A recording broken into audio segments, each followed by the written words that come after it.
Working in finance, I was very often also the only woman. And I think in the beginning of my career, it's not that I would behave like a man or I would dress like a man, but I would still try to mold into a male world. And over the years, I decided, well, actually, I'm not feeling good about it. I just want to be a woman. I want to behave like a woman. I want to feel like a woman. I want to dress like a woman. So what does that mean to you, like behave like a woman?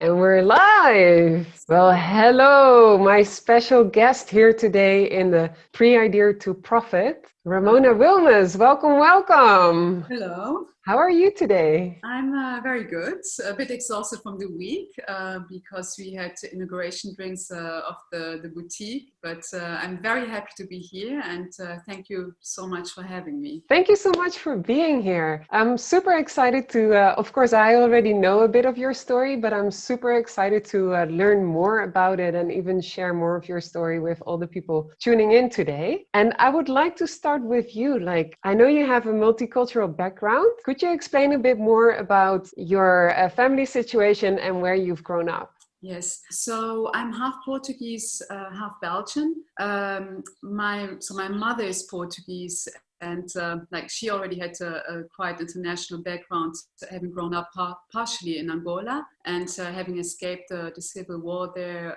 She immigrated to Luxembourg, close to the Belgian border, where she met my father. And my father, he was rather a German-speaking Belgian. So you should know that in Belgium there's a tiny minority of less than 1% that speaks German, and so I come from that region.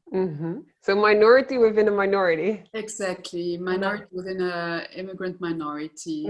But I have also two sisters, and I think when I was a kid, I felt sometimes a bit odd about some things being done in the Portuguese family and some things being done in the Belgian family. It's only when getting older I realized that there are multicultural differences, actually. Can you elaborate on some of the weird examples that you grew up with? Yes. For example, when we would go to my mother's family or to friends of hers, Portuguese people, they would always push us onto the table. They would feed us, even if we were not hungry. I remember as a kid, I would play at my friend's house, and when the time for dinner arrived, she would send me back home. It was just very, very strange to see this difference in culture. And growing up, you were already inspired by your family at the same time, right? You mean for what would happen afterwards? Yes. Yes, exactly. So growing up, our mom, she would sew our dresses when we were kids, up until I was 17 years old. And I sometimes also helped her in the workshop, in the atelier. I wasn't able to do much, but she let me do the overlock. I'm not sure you know what it is. It's a finishing of jersey. So I could really do the very easy part, but I saw what it actually meant to sew garments. And I also saw what it meant to have a quality fabric. And then when you had to decide what you wanted to do in your career, how did you make that decision and what did you end up deciding? Yeah, well, I think like taking this decision was a real process. It had already started a couple of years after graduating from INSEAD. I realized that there was a void in me, and I thought like, well, did I really come to the world to just be working in private equity? And I felt that I needed to fulfill my life, to find a purpose in it. And I think I also wanted to be my own boss. And working in finance, I was very often also the only woman. And I think in the beginning of my career, it's not that I would behave like a man or I would dress like a man, but I would still try to mold into a male world. And over the years, I decided, well, actually, I'm not feeling good about it. I just want to be a woman. I want to behave like a woman. I want to feel like a woman. I want to dress like a woman. So what does that mean to you, like behave like a woman? Yeah, for example, even if I don't want to go and have drinks with my colleagues just to socialize, I don't have to. Mm-hmm. And, really about making your own choices. Yes, really making my own choices, and also sometimes, yeah, I think, I mean, I don't want to generalize, but also about the things that you talk about. Yeah, sometimes in the beginning of my career, I would rather try to be also cool and talk about many stuff, but then I'm just like, well, this is actually not interesting. I don't want to talk. Or at least not to you. Yeah, exactly. Yeah. Can we go back to growing up with your mom, with the cultural environment, and then the first career choice that you made? Because you didn't go into you didn't go into fashion straight away. Why did you choose a safer career or a more corporate career to start off with? Yes, I think it's really a little bit my, I don't want to blame my parents for this, not at all. I think, they were still in this kind of mentality, you have to do a good job. And I think, like, I mean, my two sisters are both decided more to do something scientific. Mm-hmm. My older sister is a GP, and my younger sister is marine biologist. I wanted to study biology as well. But then I thought, like, well, actually, maybe I prefer to study finance or economics. I think I really wanted to keep abreast of what was happening. I wanted to be already there, an independent woman. And for me, like, studying economics, being able to manage my own life also financially was very important. Yeah, I think this is, I mean, to be honest with you, I think I also wanted to prove my father, who already worked in banking, that I could work also in banking. Yes. Well, you did prove him, because you were even a rising star in private equity when you decided, well, this is not for me, completely switching my life. Yes, exactly. I think I thought about this, and I really tried to also make sense of it. And I'm very happy that I had my career in finance. I learned so much. It was intellectually challenging. I met a lot of interesting people. But at a certain point in time, I think also thanks to this nomination, I realized, well, who do you have to prove something to? Yeah. And I mean, honestly, I think I really had to prove it to others and also to myself that I was able to do this kind of job. And then for me, in a way, having this nomination was kind of a permission. Okay, it's fine. Just stop it. Just do your own thing. In the pocket, and then we can move on. Yeah, and as I said before, it was a process. This had been in my mind for a long time. I really want to be my own entrepreneur, the entrepreneur of my own life. And while working in private equity and investment banking, I had met so many inspiring entrepreneurs. And I was sitting then at the board of directors of companies, and I was telling them, yeah, you should do this or that, or can you please explain what has happened there? And I really thought, like, well, it's not really legitimate, I'm telling them what to do, but I've never set up a company. I've never run a company. Yeah. And I think this also pushed me. And, also doing what I'm doing today in a way, maybe you have read The 7 Habits of Highly Effective People by Stephen Covey. What I really liked, what he wrote was, maybe it's in life, it's not about to impress people or prove that you can, but it's maybe to do something that might inspire other people to follow suit. Yes, I think you inspire many people in many ways, because you're running fashion in a totally different way than what we're used to. Could you elaborate more on that? Yes. So I think for me, the awakening of the fashion industry came when I watched The True Cost. It's a documentary that shows the value chain of the fashion industry, and it starts already with the cotton cultures, pesticides that are used, and all the chemistry, and it ends at the landfills, all the clothes that are just put onto landfills or shipped to Africa. This documentary was really shocking, and I even cried a bit because I was so shocked about what was happening. And so the documentary really already changed my consumption habits. And I decided, okay, no, this is not what I want to do. I want to create a fashion brand. I don't want to call it a fashion brand. It's more like a style label where I use timeless design, because I want, and so it's timeless design, the way that it's stitched, that it's sewn together, and that it's finished, it's of high quality, and also the fabrics are natural, and they are very high qualitative fabrics, because I really want to increase the longevity of each piece. Mm-hmm. I myself, I have pieces that I love so much. I've been wearing them for 20 years. Mm-hmm. I've Yeah, been likewise. For 20 years, because they were still of very good quality back then. So I really want to take this step back and again produce something that's of high quality. So this is for the piece itself, for the product itself. But I also want to make a change along the value chain. And this is when it comes to the seamstresses. I mean, having also watched another documentary about seamstresses in Romania, I was very shocked how little they are paid and how badly they are really treated. I really want to value the seamstresses that sew also the pieces, the garments. So it took me more than 6 months and like 5 prototyping rounds to find an atelier that was capable of sewing the dresses and that wanted to work with me, because I'm actually very difficult to work with. Not difficult. Why do you call yourself difficult? What's difficult about you? Well, I have high requirements. Yeah. I want it to be done well. And so, for some workshops, for some ateliers, I mean, the whole industry has been so infested by the fast fashion business model. It has to go quick. Mm-hmm. The probability of making errors has to be low. And this is exactly what my garments or my designs are not. Or even your philosophy in life, I would say, right? Yeah, exactly. So it's not about straight lines. There's a lot of structure, a lot of volume in the pieces. So it just takes more time. Mm-hmm. Yeah, and I was really having difficulties to find an atelier that would want to work with me. But I found it. I found an atelier in Portugal. Mm-hmm. And right now I'm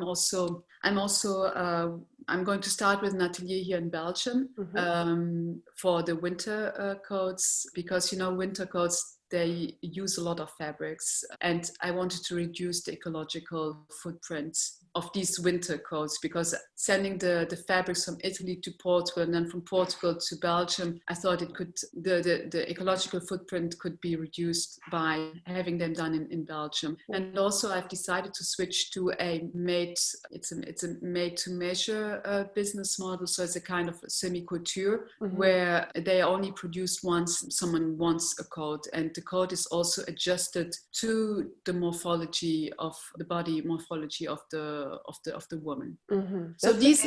Speaking of ecological footprint, you also mentioned that the returns that you get from your customers are almost zero. Yes, exactly. I haven't had any real return. I only had an exchange because the model didn't suit that well the customer, so she just changed the model. That's amazing, because do you know what the standards are in the fashion or style industry? Like how many exchanges are normal? I actually must say I don't know, but I don't know the numbers, but I just know that once I looked at the numbers and I was shocked actually to see, I think it's somewhere between 20 to 50%. I think it also depends on the brand. If it's maybe like Zalando, I can imagine that they have huge returns, because a lot of women also order immediately 2 different sizes. They ordered so much and then they just try it on and send it back. Yeah, luckily this hasn't been the case. But I also must say that the bulk of my business is more brick and mortar. Mm-hmm. And how did that change during COVID? Well, actually, during COVID, during the confinement, the business was really down. I mean, to be honest, it was down. I only sold 1 dress online, but I think like also the sentiment and the mood of the people was rather down. And it was also the beginning of the summer season. So yeah, but as soon as the confinement was lifted, I had a good spring and summer season. So I was very lucky. Or you just manage your business very well.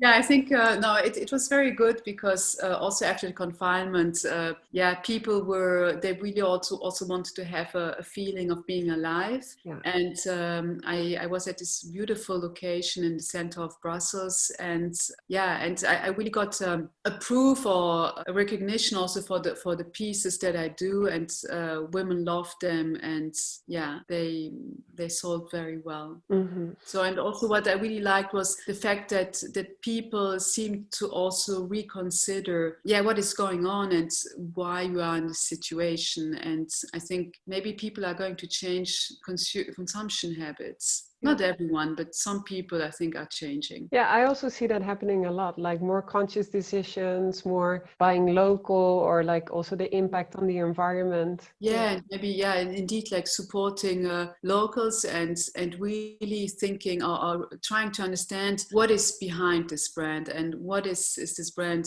trying to do. And also by buying, you are supporting a brand as well. Yeah, and one of the things that was also surprising about, for example, your social media feed is that you're not shy of posting controversial posts, I would say, right? Like even some very graphic images, and of course they're behind like this graphic alert wall about factories burning down in Bangladesh, for example. Why do you decide to also show that side of the industry? Yeah, it's a very good question. I was hesitating about it. I was a bit scared because I didn't want to be like the bad news auntie, because I want to approach ethical fashion by the positive side. But at the same time, I also realize that, this has happened so many years ago. And we are, for those people, things have not really changed. Mm-hmm. And as I said earlier, in Romania and in Europe, there are still a lot of people that are very badly treated. And,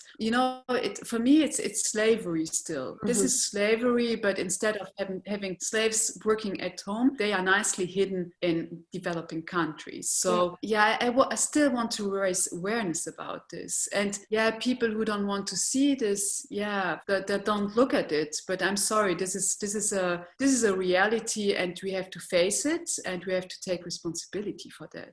Yeah, and that's something that I really see you doing. And in addition to running your own label, you're even also sitting on the board of UNICEF. Yes. Yeah, when I was still working in finance, I wanted to do something more philanthropic. I wanted to have already a positive impact, but it was just very difficult also with the hours that I was working, and I didn't have the headspace either and the energy. And when I left my job, I also made a commitment. Portion of my life, I want to also contribute to society, to people, to the community. And many people think like, I will do that when I'm retired. I think like the community or the society needs us already now. Yeah. I heard that there was a position at the board, so I applied. Uh-huh. And I was very happy to be taken, because I could have also worked maybe as a volunteer for UNICEF in the streets, or I don't know what. But I also realized, no, they also need my knowledge. I have a skill set and talents that they need at the board of directors level. Mm-hmm. And I also realized my mom, she was also a refugee when she was a kid. So this really resonated with me. Yeah, wow, that's beautiful. And how did people react when you told your colleagues, like, I'm quitting, I'm resigning, I'm starting my own, how do you call it, style business or fashion business? How do you prefer to call it? You can call it fashion business so that it's easier. Well, I actually didn't tell anyone I was going to do that. Really? What did you tell them? I'm quitting, that's it. I told my big boss, I'm going to quit. I want to focus on my own projects. And he looked at me and he said, and these are? And I said, well, I don't want to talk about this. And, I quit, and I knew that I wanted to start my own fashion label. But, at the same time, I was scared. Mm. And, I was also a bit ashamed, because I thought like, well, your own fashion label, this sounds a little bit like a little princess who wants to start her own fashion label. And also, if you have worked on transactions that sometimes go up up to 2 billion euros, starting really from scratch, from zero, in an industry where you don't have any clue and any network. You don't know what you're doing.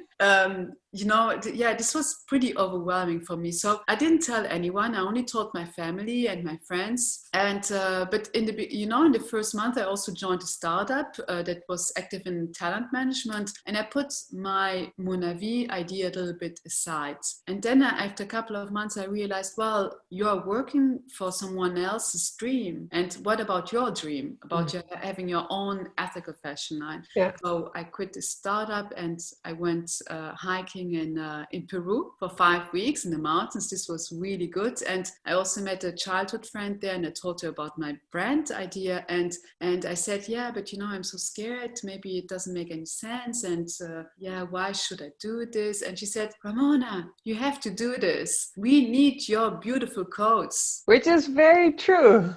Thank you. And so I came back and I decided, okay, I'm going to commit now my time, energy, motivation, and money to start with this. Yeah. Because in the beginning I was only putting like a little bit of everything in it, and like this, I could say, like, if I failed, I failed, but I didn't really put that much effort into it. Yeah, it's really strange.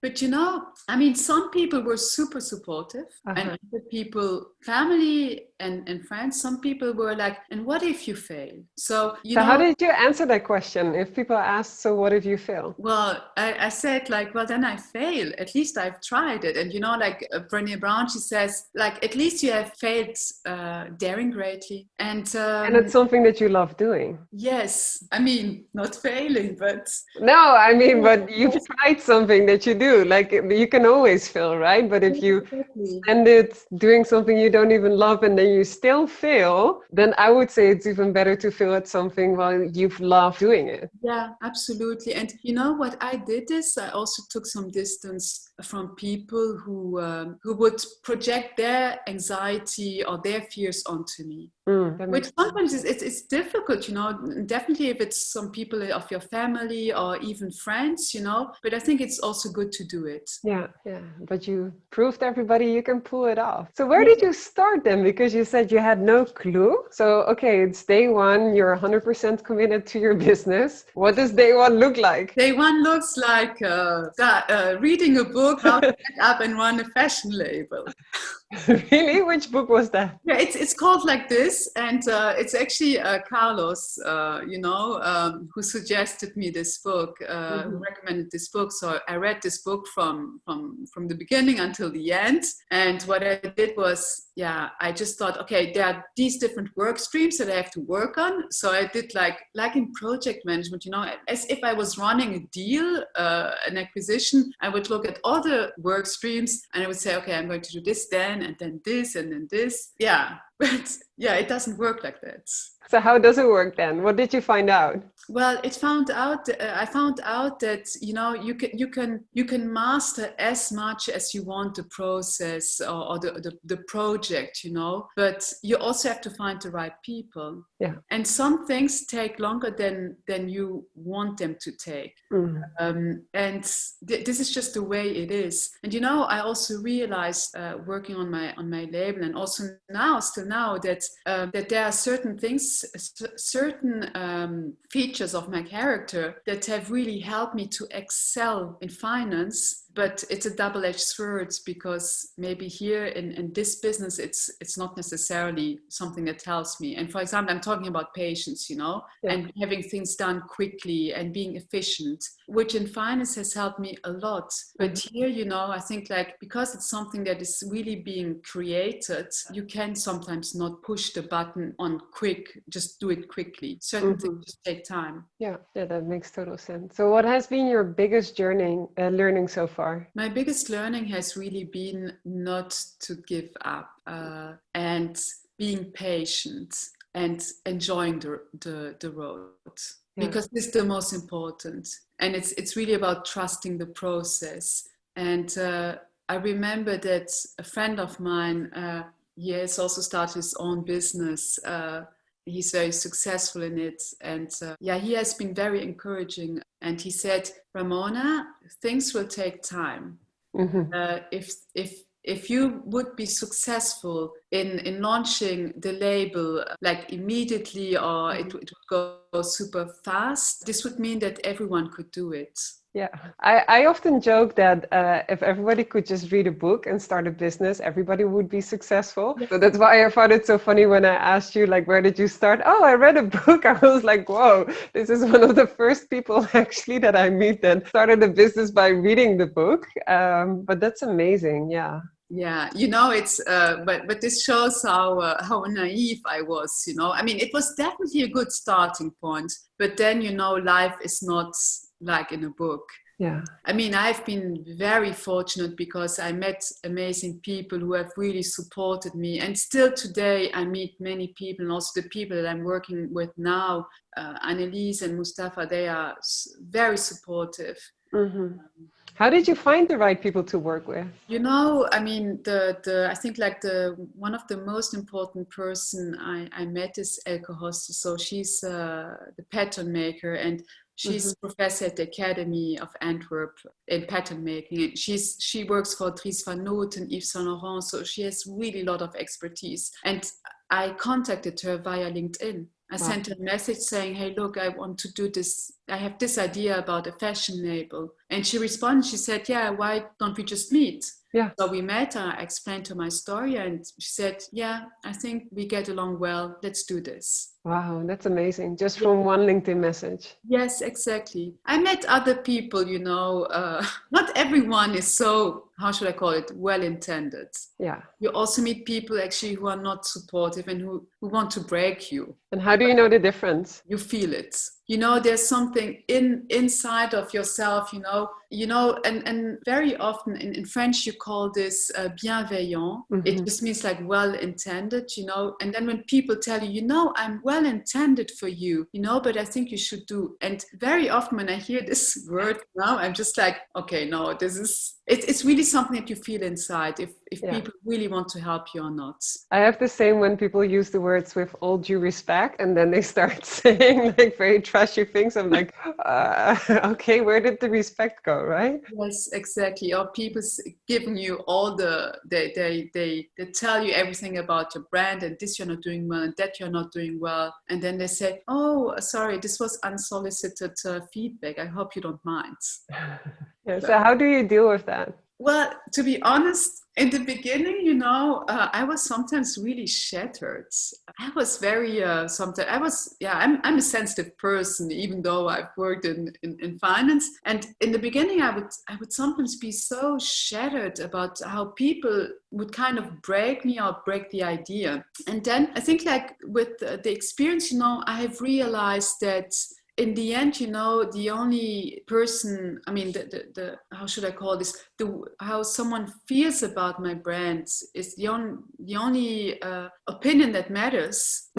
Yeah, and you cannot please everybody, right? Yeah, exactly. And you know, I have to feel good about the label. I have to feel good about everything, because if I feel well, people will feel it. Yeah, and people will think, yeah, this resonates, it makes sense. Yeah. And you know, I also realized that many people, they give feedback, and yeah, you know, they are sometimes, very often, you know, they haven't been an entrepreneur themselves. Yeah. And you know, I just think like, well, you have never run a business, you have never launched a business, what are you telling me? Yeah. I guess that you feel the same. Yeah. And that's one of the things that I totally love about you as well, that you really stood up for yourself. You're like, this is me and this is who I am, and my label is what represents me, right? Yeah. But you know, this is also an evolution, because I think like in the beginning, I was also a bit shy about my own label. And I mean, as you saw on my Instagram, I started also to model. I mean, there was no other way anyway to show the summer dresses. So during the confinement period, no way to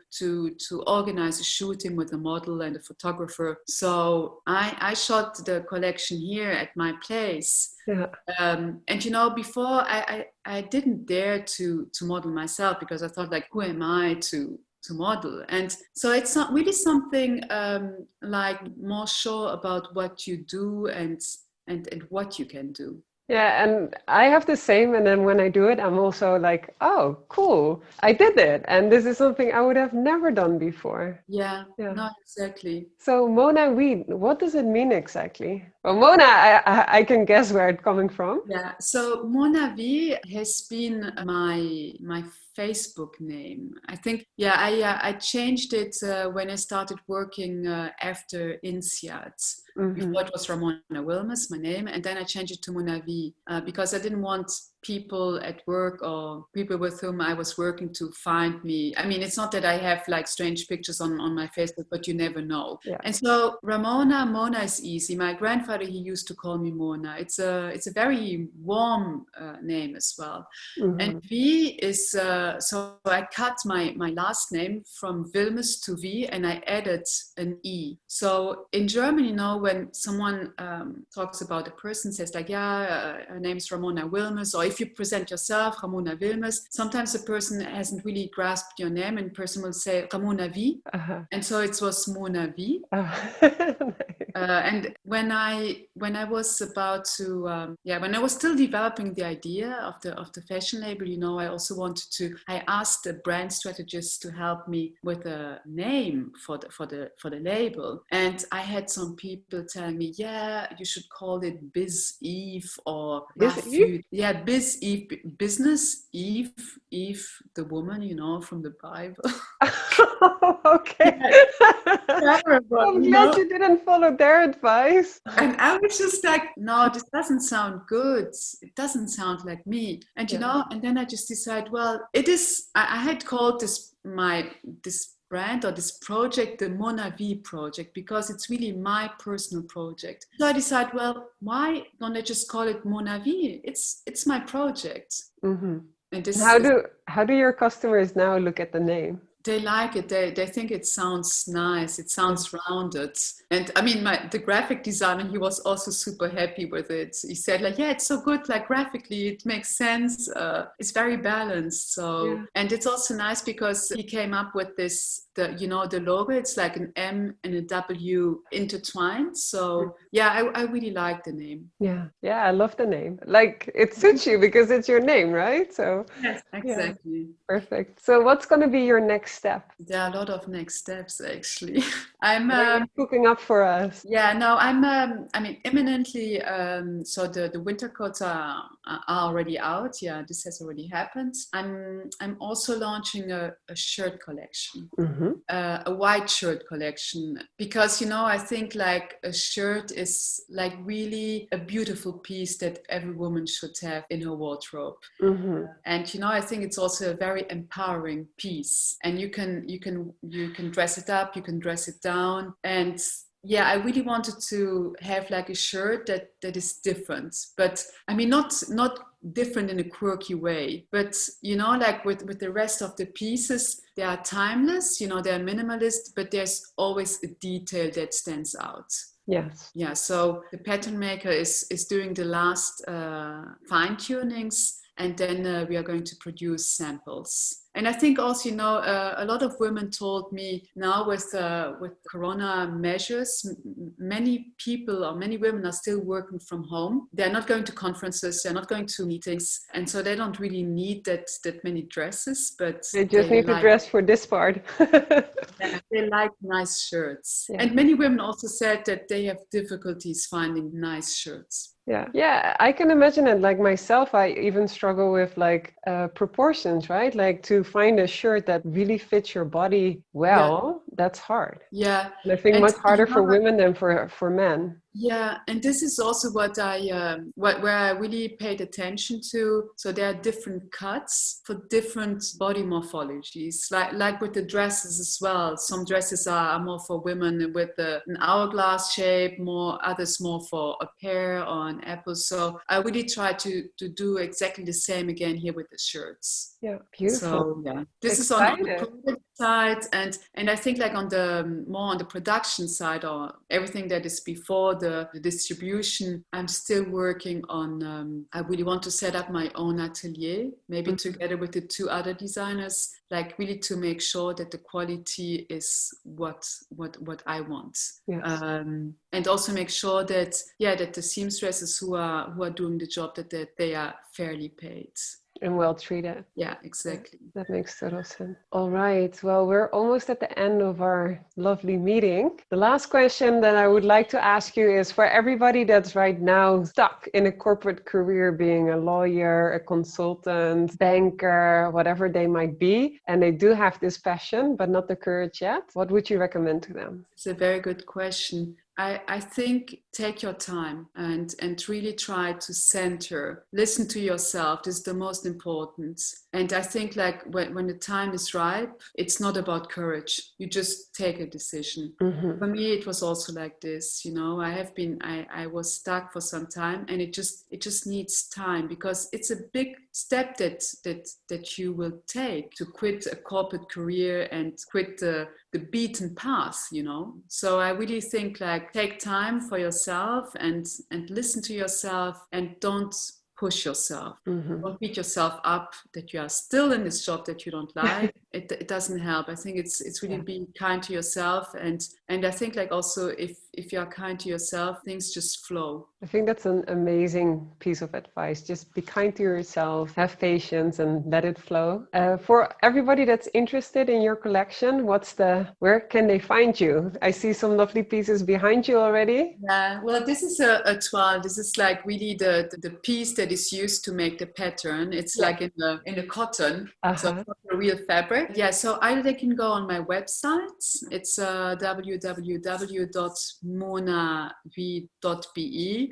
Or if they are in Brussels or in Belgium, they can come to the boutique. Where is your boutique based? It's in the Darwin Street, number 37. Nice. But yeah, you can also find the address on Instagram. We'll also make sure that we share it. Well, it's been lovely talking to you. Thank you so much for sharing your wonderful journey with us. And thank you so much as well for creating this, like creating fashion that's really timeless, that's sustainable, and just makes it a joy to buy as well. Thank you very much. I very much enjoyed also our discussion. And I hope that it maybe help other people, because taking a big leap of faith is not something that you can do that easily. And I think like talking to people who have done it, like you and me, I think it helps. It helps for sure. So thank you again so much for sharing your story, and good luck with the winter collection. I'm for sure going to have a look at the beautiful winter coats and shirts.